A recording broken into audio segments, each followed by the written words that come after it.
sports news. Now, Sports Cabinet Secretary Ababu Namwamba has announced that Kakamega town will be Kenya's host city when the 2024 African Nations Championship kicks off in September, with Bukungu Stadium set to be completed before June later this year.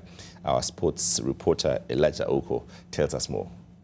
With slightly over 8 months to go, the East Africa region will be welcoming the rest of the continent for the 2024 African Nations Championship. Kenya, Tanzania and Uganda were awarded the hosting rights, and the sports ministry is working round the clock to ensure Kenyan stadiums are ready once the CAF inspection team visits the region to inspect the venues. Kakamega town has been earmarked as Kenya's host city, with Bukungu Stadium set to undergo major renovations in order to host games in Kenya. Our target is to have Kakamega as the main host city.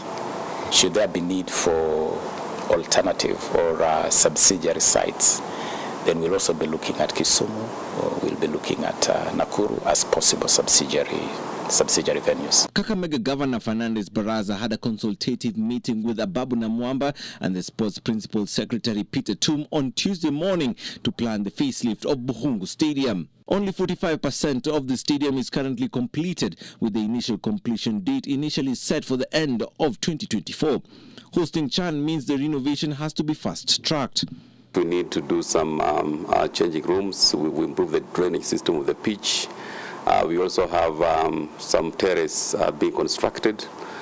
So those are some of the items which, among others, which have been highlighted by CHAN as the mini irreducible minimum. According to Article 6 of CAF Stadiums Regulations, which covers stadium categorization, stadiums intended to host CAF competitions are classified into 4 categories. For Bukungu to host any CHAN fixture, the stadium needs to be a Category 4 stadium in order to be given the green light. The stadium needs to have a smooth and level playing field that has either natural grass, hybrid or artificial turf, with a proper drainage system to avert flooding. Bukungu must have 4 well-accessorized team dressing rooms, and all seats need to be individually fitted with numbering, a functional venue operating center with CCTV monitors, a well-equipped media center with a media tribune accessible directly from the media center, a press conference room that can occupy 50 seats, a video assistant referee room, among others. We have now tasked the technical teams now to work out on the nitty-gritties, because where we sit is to highlight the importance of having this stadium completed, at least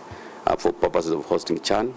Now we have tasked the technical teams now to do the nitty-gritties, and then of course from there we are going to get a report by end of this week. CS Ababu also revealed that his ministry is working with other county governments to ensure that all stadiums meet CAF and World Athletic standards, with stadiums in Kisumu and Nakuru being considered alternative venues. We are also in discussions with county governments that have facilities to avail those facilities for purposes of these international assignments. For instance, we are working very closely with Governor Kihika, Susan, in Nakuru. We are looking at Afraha as a possible venue for some of these assignments. And our technical team is working closely with the county government of Nakuru to make sure that as Afraha is completed, it meets those basic international standards. This is the second time Kenya has been awarded CHAN hosting rights after the 2018 CHAN was stripped by CAF due to venue unreadiness. Elijah Oko, NTV Sports.